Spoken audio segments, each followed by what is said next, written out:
Welcome to the Deep Dive, Emerald City Hockey's Seattle Kraken podcast. Hey everybody, and welcome back for another episode of the Deep Dive podcast, the Emerald City Hockey Seattle Kraken podcast, presented by Queen Anne Beer Hall. Huge shout out to them. Fabulous place to go watch Kraken games, both home and away. How was that for an intro, RJ? Pretty good. I have a feeling you didn't just wing it this time. I actually did. I know I didn't look into the camera, but that was just so I could focus. But I was just staring at a blank wall behind it. All right. Well, you could have fooled me. Yeah, giving away all my secrets of the trade. I guess it's obviously presented by Queen Anne Beer Hall. Super thankful to them for supporting us all and everything. But we have another kind of announcement that could also help us out here at Emerald City Hockey, and that's because we just launched an awesome new merch offering. This incredible Maddie for Calder t-shirt that if you're watching on YouTube right now, it's up on screen. It is unbelievable. We went out, found an awesome artist to get this one done for us. And RJ, I mean, when do we get our copies in? Did we get like artist proof copies in like early or something? When do we get these? No, we have to order it from our store just like everybody else, but they should be coming in pretty soon in the next 10 days. And of course, we'll have some awesome Maddie for Calder shirts to wear. And I mean, this was just a no-brainer, right? Yeah. With the way that Matty Beniers is playing, his race for the Calder trophy had to get some shirts made. And I love this design. I'm glad we got it professionally made. Neither you nor I could do something this cool. But yeah, you can find that on our store. And yeah, support Maddie for Calder. Yeah, no, it's going to be fun. We'll be talking about Maddie a little bit later when we cover the Kraken, who are on their second 5-game winning streak of the season. Like, is that for real? So we're gonna cover that, break down all the games that they had this past week, all that stuff in a little bit. But we got to start this podcast off, RJ, with Shane Wright. We ended last week talking about like, oh, this is the window. Anytime between the end of us recording that podcast and like 2 days later was the window to potentially send him down for that 14-day conditioning stint in the AHL with the Coachella Valley Firebirds. And as is tradition with the deep dive, shortly after we release that podcast, it happens. A matter of hours. I know. Well, that's pretty good. I mean, in the past, it's been a matter of minutes. So we came out a little better that time. But Shane Wright has now been playing with the Coachella Valley Firebirds. He's played in 3 games so far. And RJ, in those 3 games, he has scored 4 goals. I mean, like, there's a lot to break down when it comes to Shane Wright and how he's been playing at the AHL level. But, like, it certainly seems to be agreeing with him. Just, like, surface level talk to start things off. Like, he looks great. Yeah, he absolutely does. I mean, 4 goals in 3 games. Almost whatever else you're doing at that point, you're contributing if you're scoring 4 goals in 3 games. 3 games played, 4 goals, no assists, 4 points. And those 4 goals are on 5 shots on goal. So 80% shooting percentage, just lighting up the AHL. I mean, his first shot on goal went in. It was a goal. Then he scores 2 goals in the next game. He's named first star of that game in Calgary. And then the Firebirds travel to San Diego to play the Gulls on the road. And of course, Shane Wright scores again in that 3rd game on the power play. 2 of his goals, of the 4 goals, are on the power play. So those are the surface level stats. As far as, ice time, things beyond that, those are not stats that the AHL really tracks. All we get are goals, assists, points, and shots on goal. And from there, you can do the math to make shooting percentage.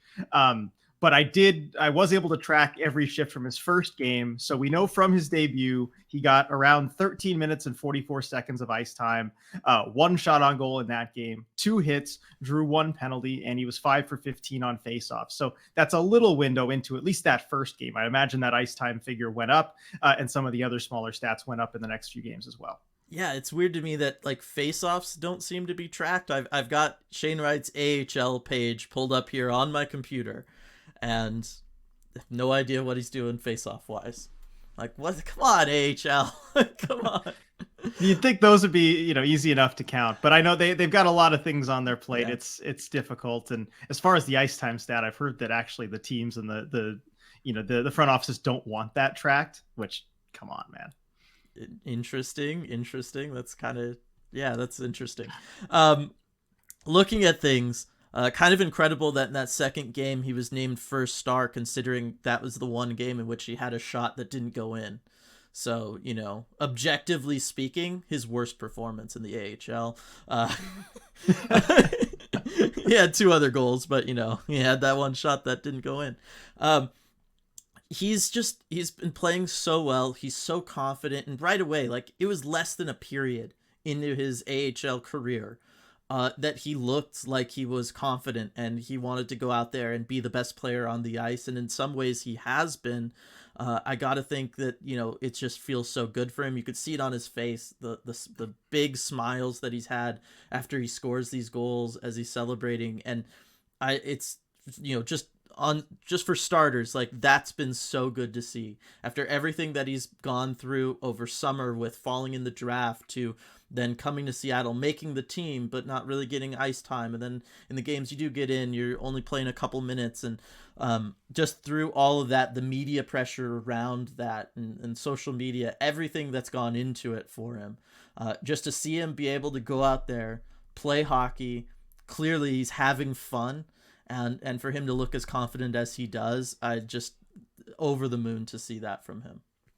Absolutely. And just to see that development in this 5-month saga that he's been through, all from the draft to Seattle and everything, to be in a spot where it really feels like a good fit for him and he's able to get that opportunity. I said last week when we were discussing, would this happen? Would this not? That the AHL was the best situation for Shane Wright's development on paper. And I think through 3 games, we can pretty much confirm that that is in fact the case in practice. Right. And so it kind of begs the question, RJ, and this was supposed to be my hot take after just watching the first game, and then of course he goes out there and he keeps performing well. And that's, is Shane Wright like too good for the AHL in some ways? And it's kind of a loaded question. We can break it down. Obviously, you scored a goal a game, a clip for a couple games. It's still only a 3-game sample size, so it's not like, he did this for like a whole season or something. Then you'd be like, yeah, he's definitely too good. But he looks confident. The goals that he's scoring are goals in which he's outskating his opponents. He's making good reads. He's able to exploit the defense. He's picking his shot completely again and just beating these goaltenders clean. Like there's a reason he is shooting at an 80% clip. It's not like, oh, he's just been on like breakaways or he's picking up empty netters or something. Like, no, he's just blowing it past these AHL level goaltenders. So I guess let's kind of break this down and talk about this question of do we think that Shane Wright is kind of maybe more in between the NHL and AHL as far as like where he should belong? Not that there is a place like that. Yeah, well, I think you could make the argument that he is kind of in that in between space. And really, my answer to that question, is he too good for the AHL? I guess I'd say yes and no. I think that if you look at the shooting talent, you look at the goals that he's scored and what he's able to do offensively, he's kind of head and shoulders above some of these other players in that finishing perspective. And you can tell that the talent is there that just isn't really abundant around the AHL, that he's kind of destined for greater things. But on the no side, I still think there are things to work on. The physical play, learning how to win those battles when you're at a size and strength disadvantage like he is. Necessarily going to be that, by the way, because he's 18. I think there are certain things like that, technique-wise, that he can work on. I think you can always work on your positioning, your 200-foot game, even as good as Shane Wright is at that, just naturally. He knows to kind of play, that 200-foot game to stay high, as he's a good F3, right? When F1 and F2, the first 2 forwards, are going in there on the forecheck, he naturally kind of stays high around the defenseman, and he's that's something that you kind of have to teach younger players usually to be good at, but I think it's something that's just hardwired into him at this point. But I think there are still some things he can work on, and that's why I think really the AHL is the perfect spot for him developmentally, because that's what you want out of a young player. You want to be able to work at those small things, tweak the little aspects that you're going to need to get better at to be in the NHL, but also feel confident in your ability to score goals, to produce offensively. And I mean, that's when we really see the best jumps from the AHL to the NHL are these players who are scoring at, near a point per game pace. And so their confidence is up, but they're also able to work on those smaller things in a league that's the second best in the world. Right. There's a couple things. Like the first thing I noticed when watching him at the AHL level was that he didn't look like Shane Wright to me, and he just stylistically looked like a different player. The places he wanted to be on the ice seemed a little bit different, much more aggressive offensively, much more driven around the idea of wanting to get quick breakouts, wanting to get up the ice quickly. I don't know how much of that is, we know the Kraken really focus on that. So all the time he spent with the Kraken and doing all the drills with them, they work on a lot of transition drills. So how much of that is the Kraken's game plan? How much of that is having a really experienced coach like a Dan Bilesma down there in Coachella Valley, who's going to be like, okay, I've got this guy for 5 games. I understand the situation with him.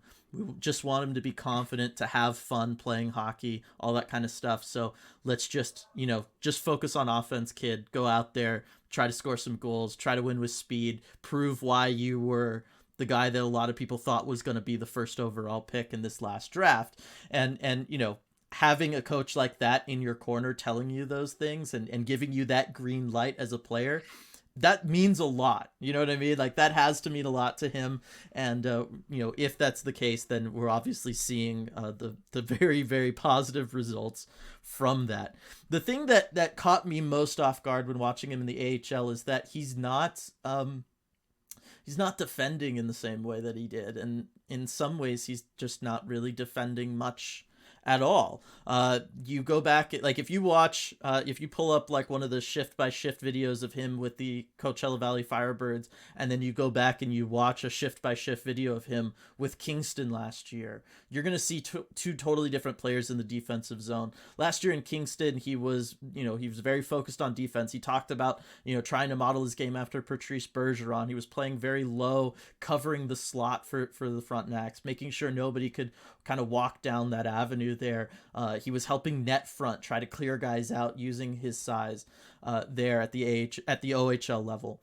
And in the AHL, he's kind of more of a floater. He's not really committing to one specific area of the ice and trying to defend that. He's trying to kind of go around, and wherever somebody starts to get bogged down in a board battle or something, he's going to try to be that second guy in there for his team to try to hopefully help win that board battle or try to grab that loose puck. Again, it's all built around getting up speed. He's making sure that even if he does kind of pick one area of the ice, he's staying moving. He's kind of circling so that he's always got a little bit of momentum. So if the Firebirds hit the puck, he can start booking it up the ice and help out in that transition game. And we've seen that a lot of these goals that he's scoring at the AHL level have been, he's just fast. He's going through, he's splitting the defense, he's going around the defense, he's winning with speed. And so it's that has kind of struck me. There have been moments where there have been defensive plays to be made and he hasn't picked up on them because he's kind of shifted what he's doing defensively, and he's kind of focused on other things. That's something that I would like to see the two styles kind of blend together a little more seamlessly.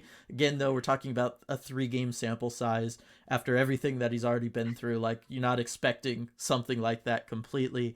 And then the other thing, and we talked about maybe doing a YouTube short. I think you had that idea, and I think it's a great idea. I'll try to get on that when I'm not jumping around all these games.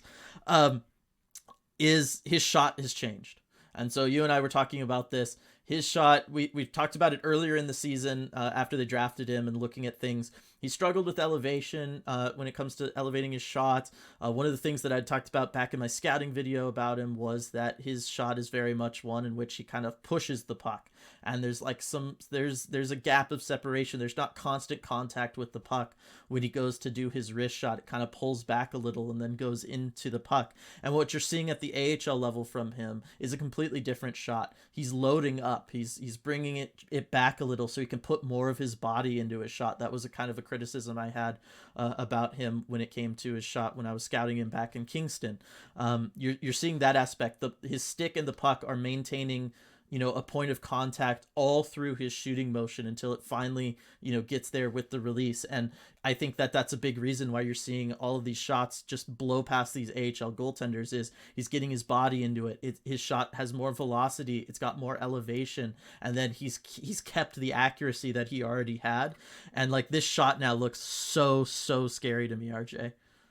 Yeah, and it's something we saw a hint of in dev camp, in training camp, when you watched him shoot, especially from that spot that he likes. I mean, if you look at all his goals, all 4 goals are from essentially the same spot on the ice, Yeah. that right face-off circle. He clearly feels comfortable picking his spot from there, and that's actually the same spot on the ice that he beat Philip Grubauer from in that dev camp scrimmage, where we were all just wow, as the game-winning goal.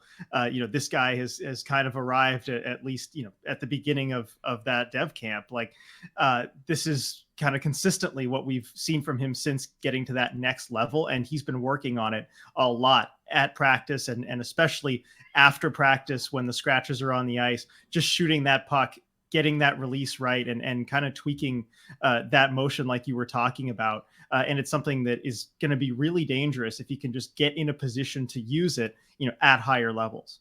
Yeah, it's gonna be really good. And if you go back and you watch the tapes and the highlights from Kingston, he likes that spot. He likes shooting from that, kind of being on the right side of the goaltender from his perspective. He likes that a lot, which is interesting considering he likes to enter the zone on the left side. So you kind of get an idea of what kind of player he is if you just know those two things about him. One thing though that I do want to talk about, because you brought it up, a lot of other people have brought up the idea of playing in the AHL will help him out when it comes to the more physical side of the game and all of that kind of stuff. And obviously, as an 18-year-old, he is still developing. But one of the things I've noticed when watching these AHL games is that he's actually bigger than a lot of guys at the AHL level. And so I was looking at the Coachella Valley roster here. He is weight-wise, he's lighter than only 3 other forwards on this Coachella Valley team. He's the 4th heaviest guy on this team, and he's got that on a 6-foot frame. And the guys that are heavier than him are guys like John Hayden, right? Like yeah. They're like these giant guys that are out there to play a super, super physical game. Obviously, this could be like tweaked a little just based off of, whatever the height and weight stuff is. We know teams and players can sometimes play funny tricks when it comes to listed stats, when it comes to that kind of thing. But I do think that's worth noting is that, the team right now is listing him at 6 foot 198.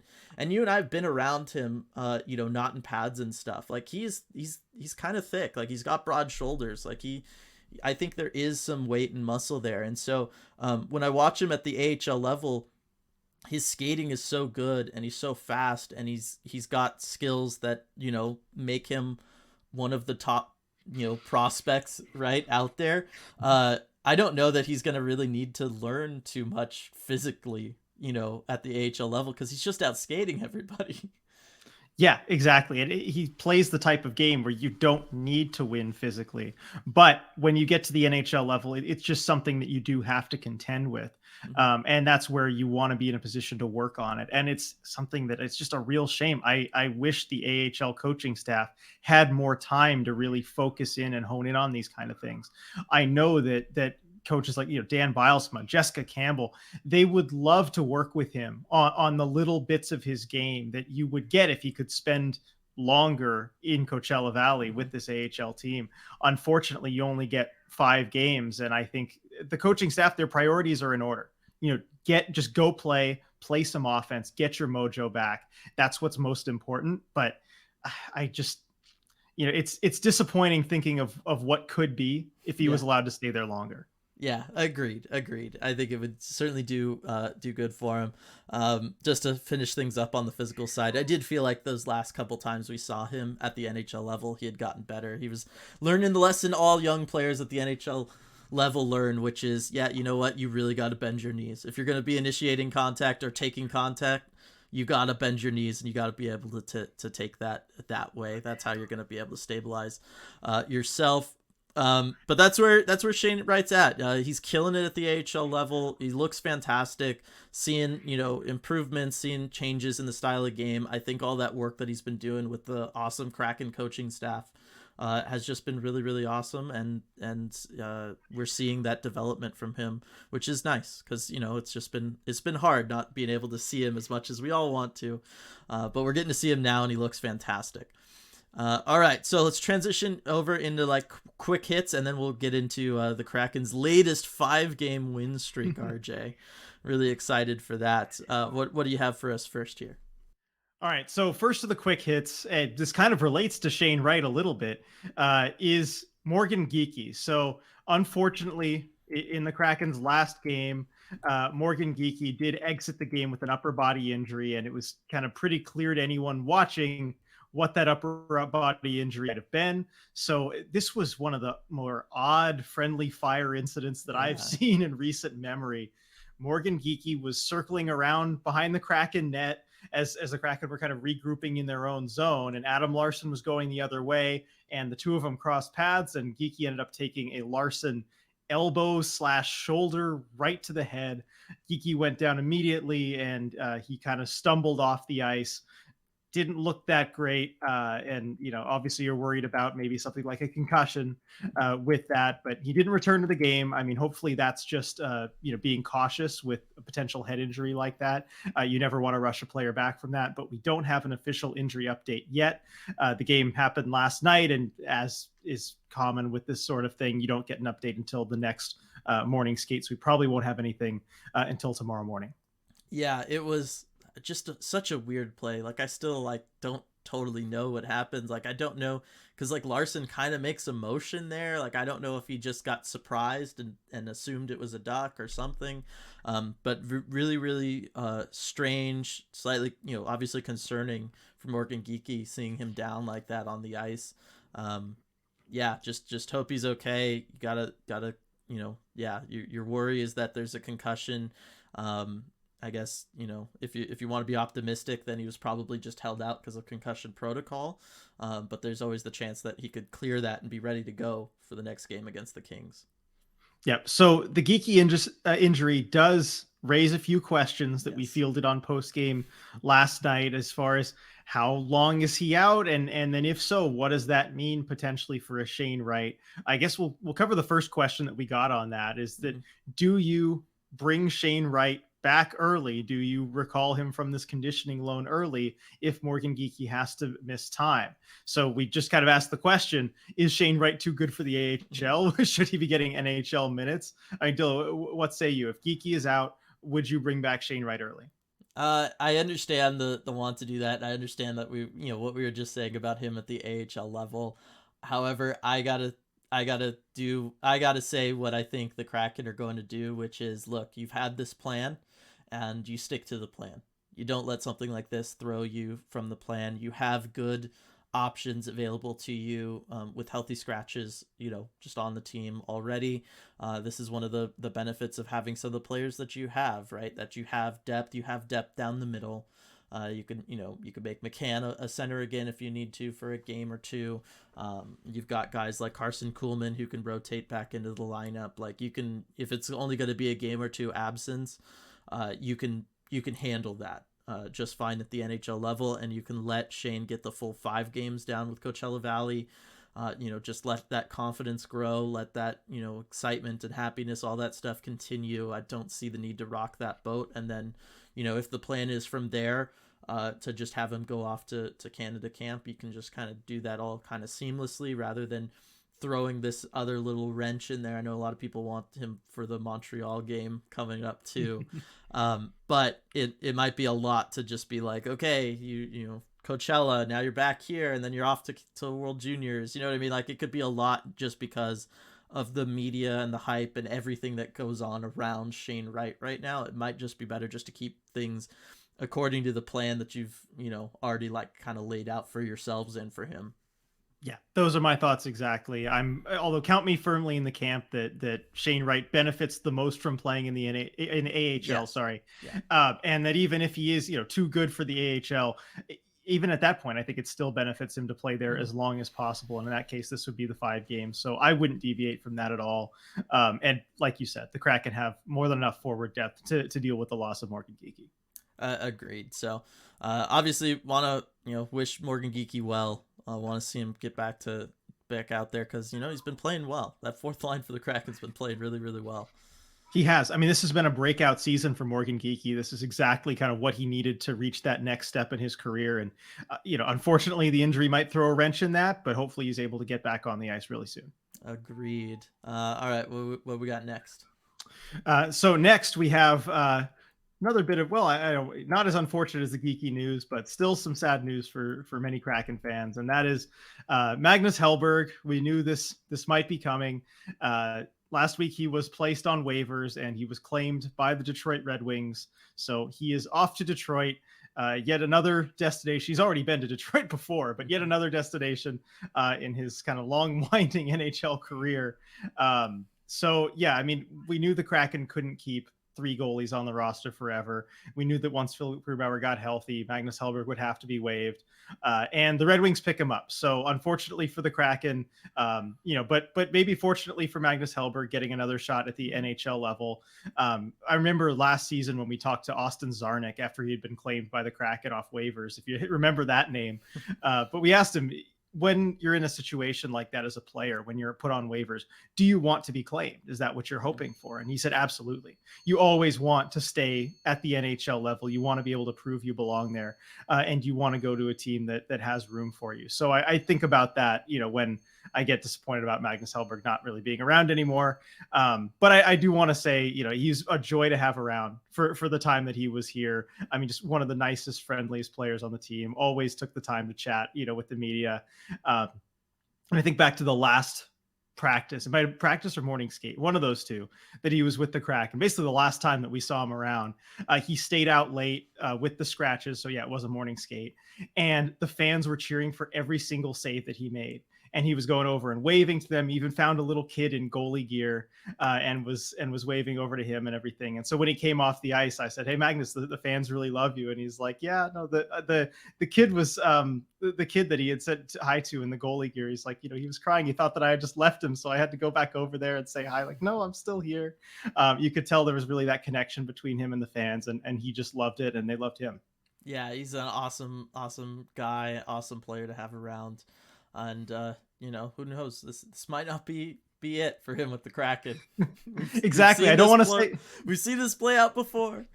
I don't want to say goodbye for sure, because I don't think you can ever confidently say that Magnus Hellberg will never be on waivers again. So there might be another chance for the Kraken to pick him back up. Exactly. But obviously wish him well as well. At least, up until we have to play against him. Then, he could have a bad game for those games. Maybe. All right. And then one last exciting quick hit here to talk about.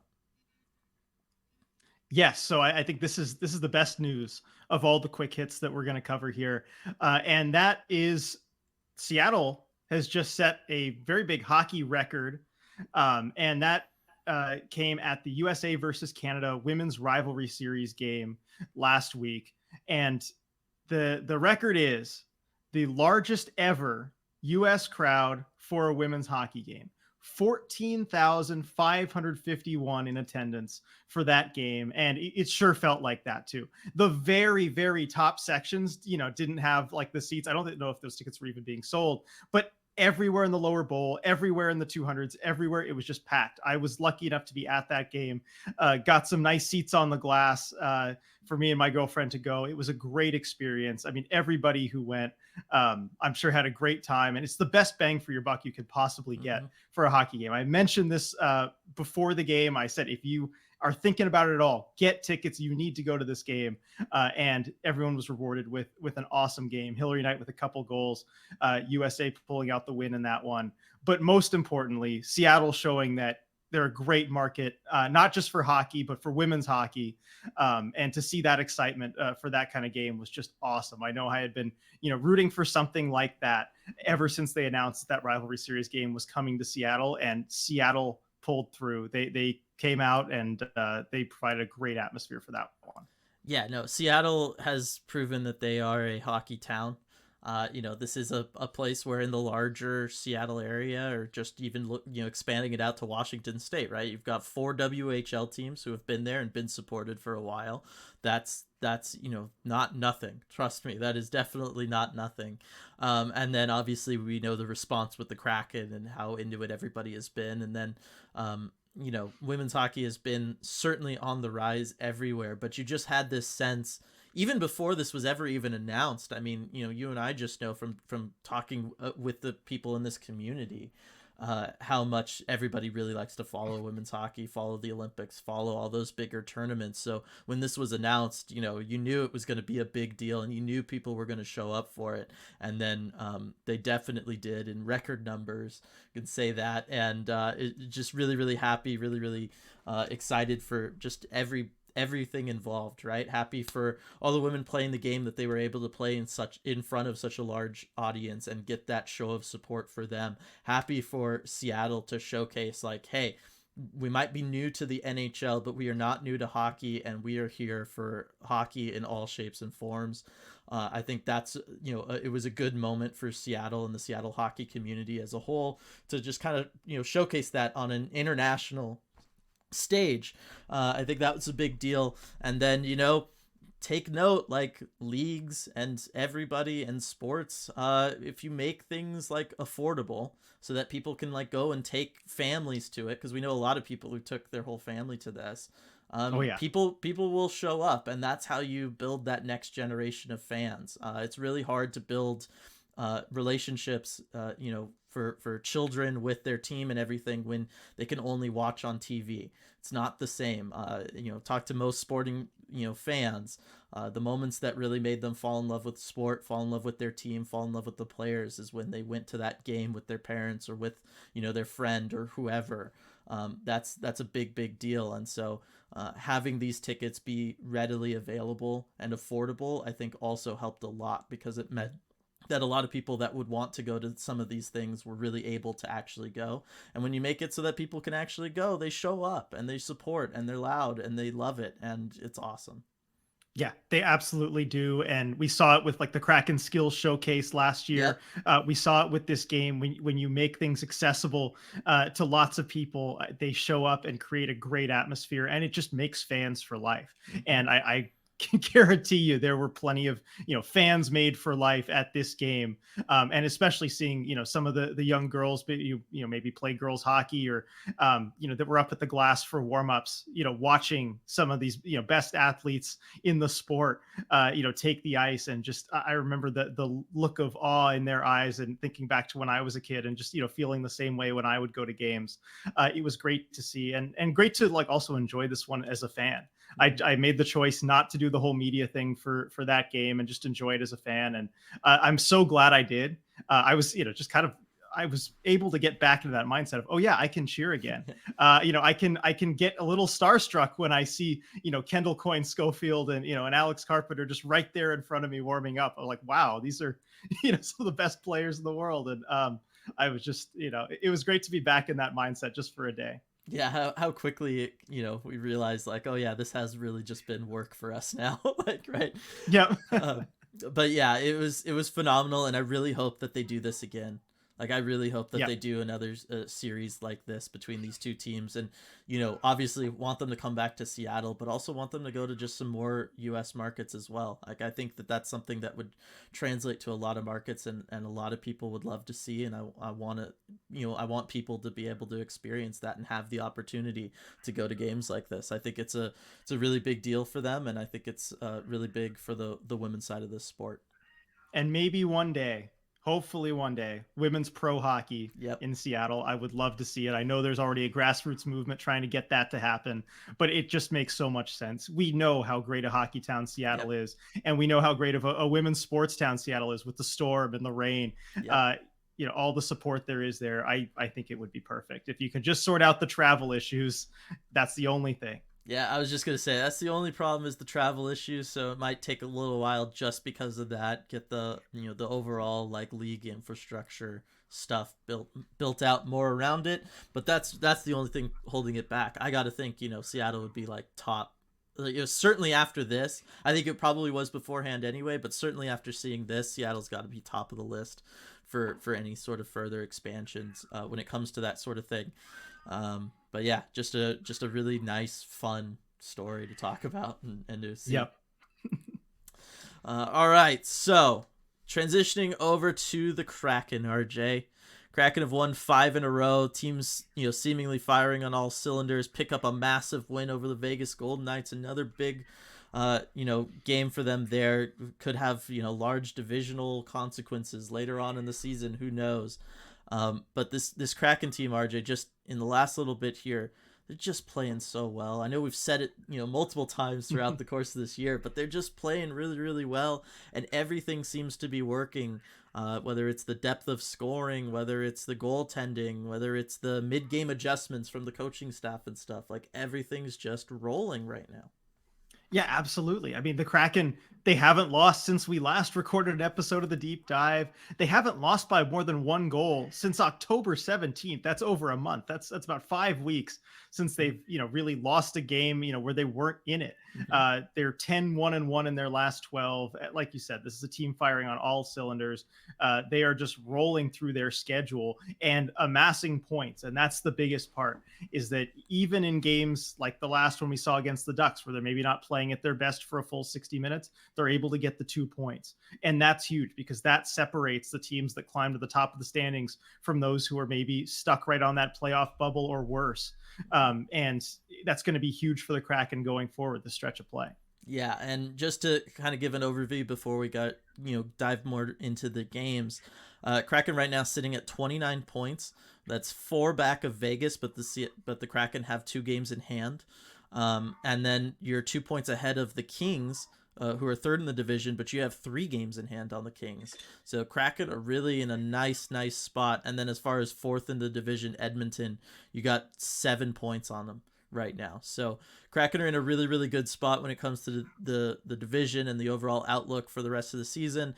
And then, still one of 2 teams in your division, one of 5 teams overall in the entire Western Conference with a positive goal differential. It's a big deal, especially this year out here in the West. That could be the thing that, really helps you out.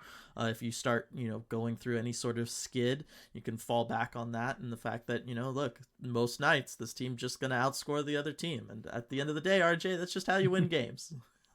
Yep, it sure is. And even being close is how you collect points. And that's the real name of the game. And to be in basically every game for the last 5 weeks or so, that is how you climb up the standings. Yeah, and the Kraken's 75 goals on the season too. Like, that is not something that I thought we'd be talking about. You know what I mean? Like, they are scoring. They've got that depth of scoring. It's really, really cool to see. Want to talk about Matty Beniers real quick, because in this last week or so, he's really gotten going.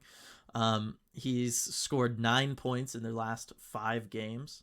Really, in their last 4 games, he has 9 points, which is incredible for Matty Beniers, and it's really helped shoot him kind of to that top of that Calder watch. As just mentioned the Matty for Calder shirts one more time. Just throw that one out there. But it means that half of Matty Beniers' points so far this season have come in the last 4 games. Like, this dude is on fire right now, and I don't see why it would stop anytime soon. Right. I mean, we've seen the way that he's been playing, just collecting points in these last few games. And he's really kind of hit his stride. We were wondering when or if Matty Beniers might hit that little, like that wall, basically, that these second-year players tend to hit. And it seems like he had a stretch basically where it looked like he had kind of hit that wall, at least from a point scoring perspective, but he seems to have just busted right through the wall, and he's just keeping going now. Maybe later in the season, there will be some kind of fatigue factor, but we're certainly not seeing it right now. Exactly. It's such a joy to watch when he's out there and he's playing the way he's been playing. Looking at this past week, the game by game breakdown, start off with the home game against the Sharks. Finished 8-5 in favor of the Kraken, which still feels weird to say out loud. This was one where they had a couple days off beforehand, try to work on stuff, and really the theme of this week has been the Kraken winning in different ways. We've been talking for a long time about the shutdown defense, the excellent goaltending, all of that kind of stuff.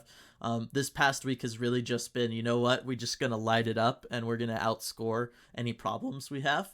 And that really was the case in this San Jose game. I mean, they had to outscore any given problem that they had, because I mean the Kraken, allowed a lot defensively. I mean, Timo Meier got a hat trick. There were miscues there, but this game really showcased Seattle's scoring punch that they can bring. And right back to Matty Beniers, like that amazing player where he comes into the zone 2-on-5 with Mm-hmm. Vince Dunn and manages to find Vince Dunn right on the tape through 4 Sharks defenders. I mean, that was huge. Jamie Alexiak turning to the lineup and scoring a goal. The goal scoring that he's provided this season, I don't think anybody saw coming.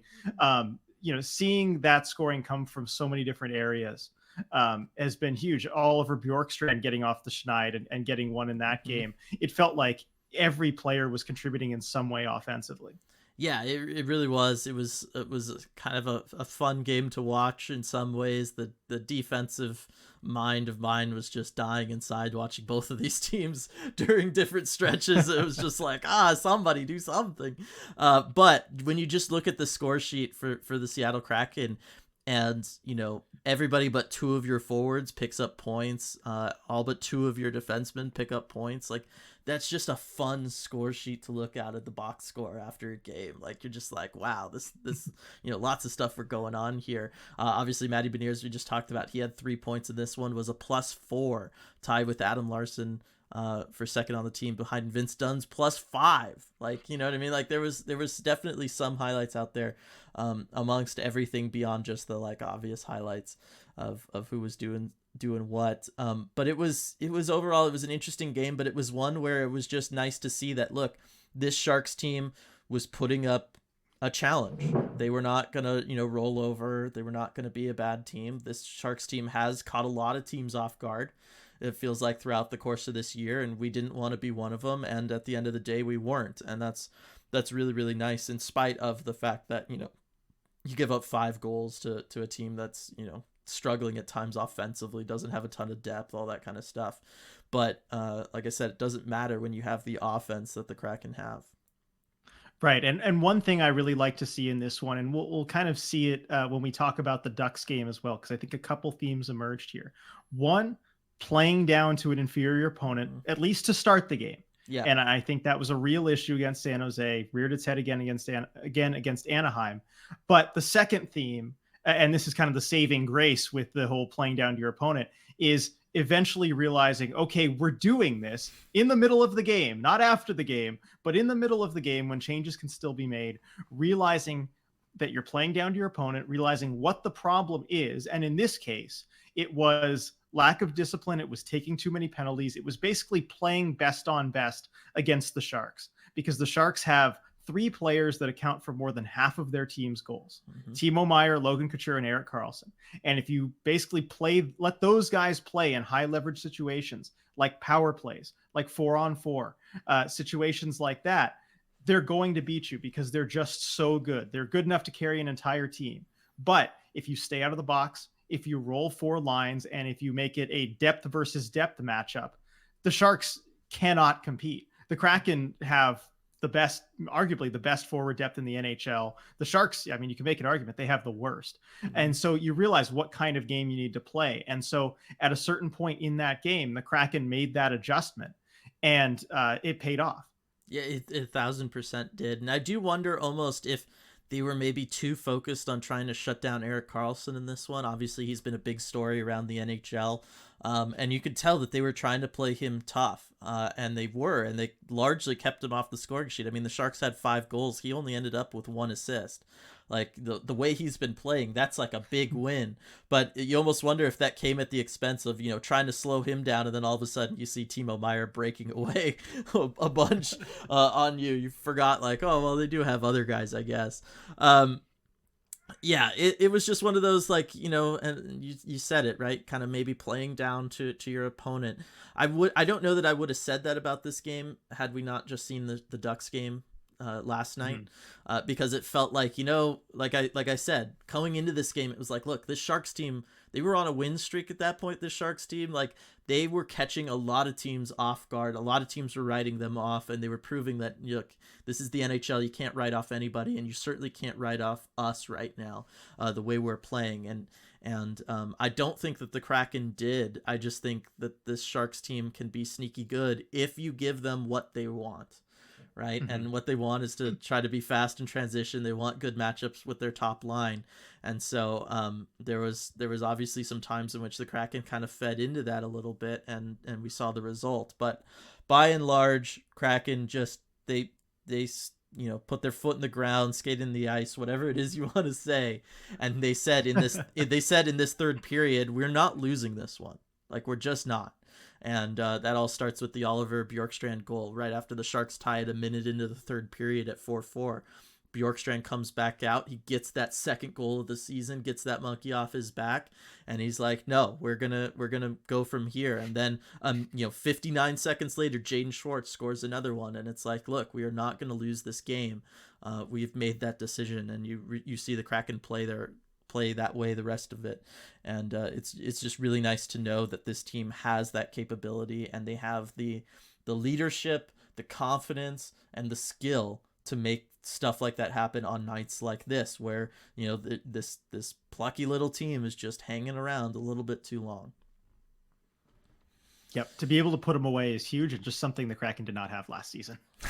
Definitely.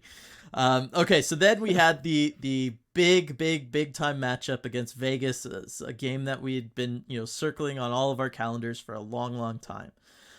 Going into Vegas, and not going to bury the lead at all with this one. The Kraken pick up the massive 4-2 win, first ever win against the Vegas Golden Knights.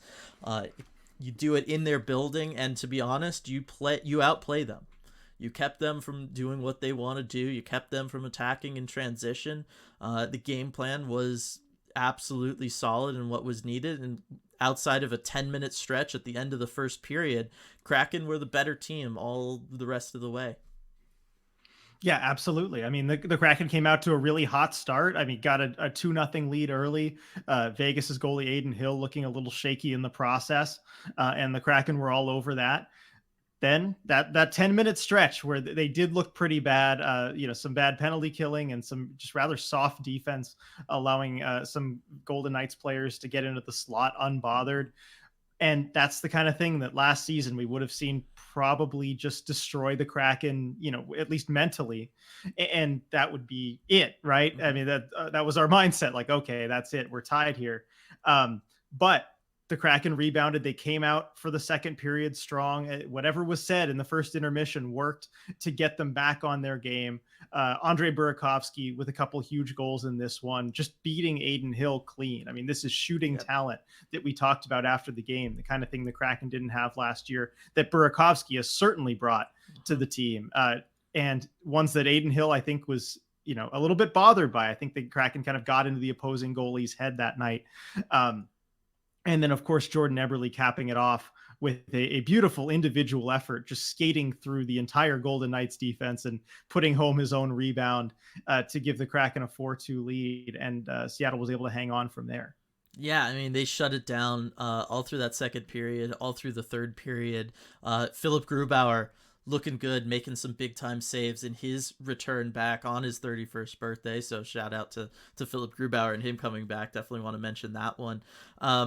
It was just, this was what I think a lot of us wanted to see. And I think it shows, and this is something I'll also bring up when we talk about the Ducks game next, just how far this team has come, not just year to year, but really, from the first 2 weeks of the season to now. Those first 2 weeks of the season, I really feel like the team was still figuring out who they were, who was going to play where, all the team chemistry issues, right? You have lots of new additions, particularly offensively, figuring out how things are going to shake out, defensively with, bringing in a Schultz and losing a Hayden Fleury, all of that stuff, figuring out the goaltending and what the split was going to be between Grubauer and Jones. Like, there was a lot that was just in flux a little bit at the beginning of a season, which any team that's going through kind of such large change is going to have. But really, since that St. Louis game, like way back when, if you could remember back that far, I've just felt like this team has played as such a unit. And even when, the lines get shuffled around a little, no matter who's been in net, you just feel like the team all understands what they're doing. They obviously have an offensive structure that's working very well for them. They have that forecheck we've been talking about.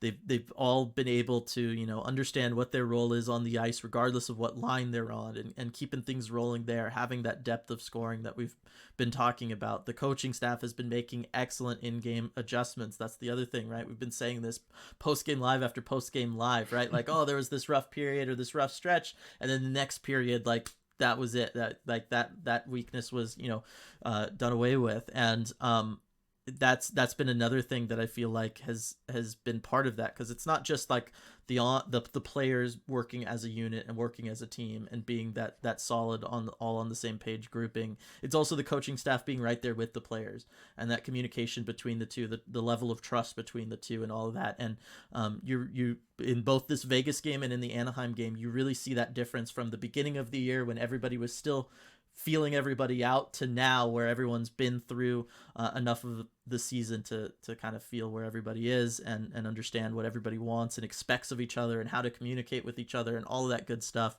So that was all very, very exciting. And then, yeah, you know, you had some defensive issues in that first period, mostly just, you know, guard the front of the net. It was almost like flashbacks to the early part of the season, or that first game against Vegas where you're just like, somebody be there. But the bottom line was they took care of that. They survived and got out of that first period, and then the adjustments were made, and like I said, shut it down the rest of the way. And one more time, just want to shout out Philip Grubauer, looking excellent in his return to action. Yeah, and a huge game for his confidence, I'm sure, coming back in the lineup after almost a month, missing from injury and able to look good and look solid, especially in the final two periods, just shutting it down. Good for him. And then you mentioned the defensive mistakes. It's the same kind of basic defensive mistakes usually that we saw last season. The difference is they're nipping it in the bud right away. Yeah. Somebody on the coaching staff is identifying, okay, look, here's what's going wrong. It's a very fixable thing. And we even said this as far as back as last season. It's very fixable. Mm-hmm. You just have to go in and get the players in the right mindset and fix the issue. And I don't know whether that's like Dave Lowry's addition to the coaching staff, or whether it's, the assistants or Hackstall just, kind of being more attentive and on it right away. But they're being fixed, not just in practices in between games, but in game, they're being fixed. And that is huge. Right. And the other thing is, it's, you're seeing those defensive adjustments, offensive adjustments, all that stuff being fixed in game. You're also seeing, discipline things fixed in game, right? Like this could have gotten off the rails from a penalty standpoint. It's a big time divisional matchup against this team who's had your number your entire existence. This team has had your number, right? It would be very, and let's not kid around. Like, this Golden Knights team has guys that know how to get under people's skin. And they know how to play in ways that are going to draw penalties and get the refs on their side maybe a little bit.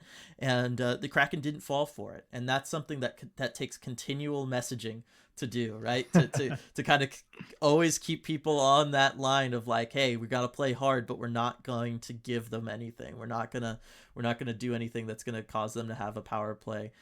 Certainly not after that first one that they converted. And so want to shout out everybody involved in what it takes to do that, because that's leadership from the coaching staff. That's also leadership on the ice, and like everybody communicating and really being a group effort and working together there to make sure that doesn't happen. As far as this Vegas team, you shut down their transition game, which the Kraken did an excellent job of doing in this one. They really made sure that they were focused on that. Don't let those forwards get any speed. Make sure if you're in the Vegas zone, keep the puck low. Force those wingers to play down. Don't put them in a situation where they can start attacking up the ice with speed. You'll always have defenders back, kind of thing. If when they start their offensive push there, I really liked that game plan from the Kraken. I thought it worked really, really well. And then what we saw was, if you take that away from this Vegas team, I don't know what they have, and they don't seem to know what they have. Exactly. They don't know what to do. There's nothing else they can really hit you with. And we saw that, especially in the third period of this game, and late in the third period too, where they just couldn't get the puck even into the Kraken zone to pull their goalie.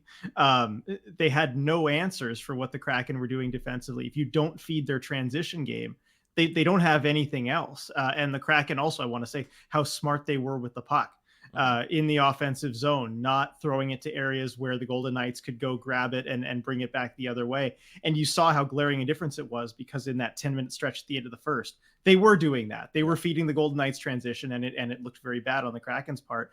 But they took care of it right away. And yeah, Vegas just didn't have an answer. They looked beatable. I remember after the game, you said, I think the Kraken may have potentially inadvertently provided this blueprint for how to beat the Vegas Golden Knights. Yeah, and maybe Vancouver. I didn't watch the Vancouver Vegas game, but I know Vancouver played them very well, and they got that W over them. So it is possible. Yeah, it was a fantastic game. It was a total group effort from everybody. Liked even the stuff they were doing in the offensive zone. You mentioned getting in Aiden Hill's head. That very first goal, just a couple minutes into the game, 2.5 minutes into the game, you got Ryan Donato left all alone in front of Aiden Hill, right there to bang home a rebound. Like, as a goaltender that fast into a game, how does that not get you going? How does that not make you go to your defense like, come on guys, like, I'm gonna do something here, like help me out. And so I just think that they were able to set that pace, get Burakovsky to follow up with a goal there. It was all just really, really solid and good stuff from them. And Jamie Alexiak had a fantastic game in this one too, especially offensively, trying to make things happen. And that second Andre Burakovsky goal, it was a sweet snipe from Burakovsky, but that whole sequence was really set up by Jamie Alexiak skating up the ice, following through with skating up the ice, taking the time and space that Vegas was giving him. He goes all the way down to basically the goal line in the offensive zone, still not seeing what he wants, but no one's pressuring him, so he turns around, starts coming back up a little bit, and then he's able to see Burakovsky get open and make that pass over to him. It's just a fantastic play, and really happy to see him be involved in that way and showcase the playmaking skills from the big man. Oh yeah, we know he has that in his tool bag. Yeah, for sure. So massive win there from them. They really earned it. It was a fantastic game. One of the best games the Kraken have played all season long, just as far as group effort, focusing on all the things, making those adjustments when they needed to. It was a really, really solid game. And then last night, RJ, go to Anaheim, and I'm going to say it again. The differences between opening night in Anaheim and now, just everybody seems more confident and sure of each other. They seem more like a unit. You're getting those mid-game adjustments, and that really ends up, I feel like, making the difference in this one so that history doesn't repeat itself and you don't give away a second game in Anaheim to a pretty reeling Ducks team. You're able to just take care of business in regulation in this one and walk out of there with two points clean. Yeah, it was a close call for a little bit in the second period. Definitely some flashes of that first season opening game in Anaheim. But ultimately, this is what I was talking about as far as, maybe playing down to an inferior opponent there, but then finally making the adjustments at a certain point. And in this point, it was the second intermission where, the Kraken finally made the adjustments they did to bake in the second intermission. They gave up very little defensively in the third period. And they just kept the pressure on the Ducks so much that I don't think they were able to pull their goalie until, maybe 40 something seconds to go in the game. I mean, that is how you close out a hockey game, and especially one where it was so high scoring. It was 4-4 going into the third at that point. Mm-hmm. And they were able to just shut it down. Like, okay, once you get the go ahead goal, no more offense, for the Ducks. And it was kind of simple as that. And then also the discipline aspect, staying out of the penalty box, because they knew that is what the big problem was. When the other team's power play goes 3 for 4, you can kind of point to that as the issue. And the Kraken essentially in the second intermission said, look, we're just not even going to allow it to be an issue. We're not going to take any penalties. Yeah, exactly. It's just one of those things where, when it comes to, we know really what the weaknesses of this Kraken team are, right? They struggle defensively net front sometimes. Like that's been a consistent issue throughout the course of the year. They've worked on it. They've made adjustments. They'll go through stretches where it's not a problem, but every so often, like in this game, like in that, the last 10 minutes of that first period against Vegas, it rears its ugly head. The other thing has been the discipline issue, right? Those are the two things that the Kraken have struggled with. And it shows that, when you work on these things, it's a continual effort. Like certainly something like discipline, like that's just something that you always have to be working at. It's something you always have to be reminding yourself, reminding your teammate, reminding that player playing for you if you're the coaching staff. It's something that is a constant effort throughout the course of the season. And that's just what, you know, what good teams do, right? They identify those weaknesses and they make sure that they stay on top of it through that 82 game grind. And the Kraken right now are doing a good job of doing that. They're recognizing when it's starting to become an issue for them. What, you know, in a perfect world, would you like to see it before it costs you a goal or two? Of course, but that's not how, you know, realistically things are going to play out for you. So just the fact that they are addressing it mid-game, they addressed it in that first intermission of the Vegas game, you addressed it in the second intermission of this game, and you're able to make the adjustments, clean it up, and then still have that firepower to come out and win the game from that point on is absolutely huge for this team. And that's the stuff that it's like, look, if you can keep this up over the course of the season, you will be a playoff team. And heck, you might even have home ice advantage in that first round of the playoffs if you can sustain that level of play and that level of I don't want to say, like, there's a better word or phrase than like self-policing, but if you stay on top of that stuff, of recognizing when you're starting to fall into those bad habits and nipping them in the bud, like that's the stuff that the really good teams do over the course of a full season. And so far, the Kraken are doing it. Yeah, they are. And especially impressive too when you have the whole leadership by committee thing. Yep. Talking point kind of before the season, we really haven't brought it up since, but the fact that they chose to go without a captain, I think that requires everybody to step up. When you don't have a captain, it requires everyone to be accountable. And so far they've done that. And I think all the players and the coaches too deserve credit for that. Yeah, no, they really do. Everybody, like I said, this team, it's a unit, and coaching staff's right there with them.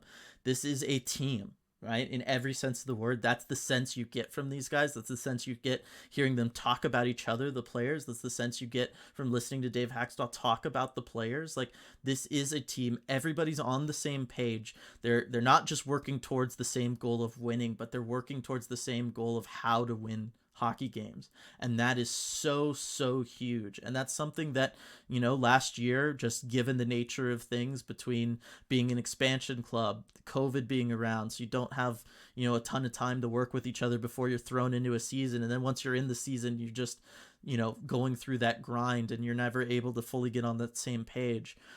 This shows a lot of strength from the leaders on the team, shows strength from the coaching staff, shows strength of the front office too, right? Even through the whole Shane Wright thing, the front office has never wavered on this. They're messaging to us, right? Everything. They've had the plan. They're sticking to the plan. Like, this is an organization that has done an excellent job in just a year and a half of building an incredible culture around this team, and everybody is bought in, and you're seeing that, you know, look, they've got smart people in charge who are building this culture the right way, and when everybody buys in, that culture is a winning culture, and you just love to see it. Yeah, and that's something that you never really could question, even from the start. And with all the struggles last season, was that there was a good culture in place.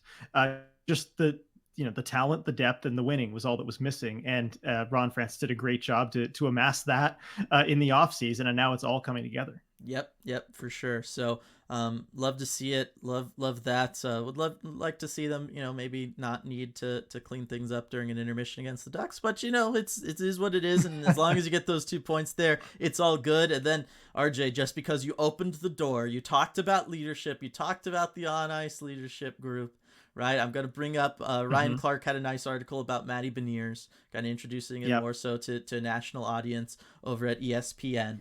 And when perusing through that article, RJ, you know, you hear Yanni Gourde talking about Matty coming in late last year and how comfortable he was, how he'd chirp and how natural he seemed around everything. You hear some other people talking about Matty Beniers.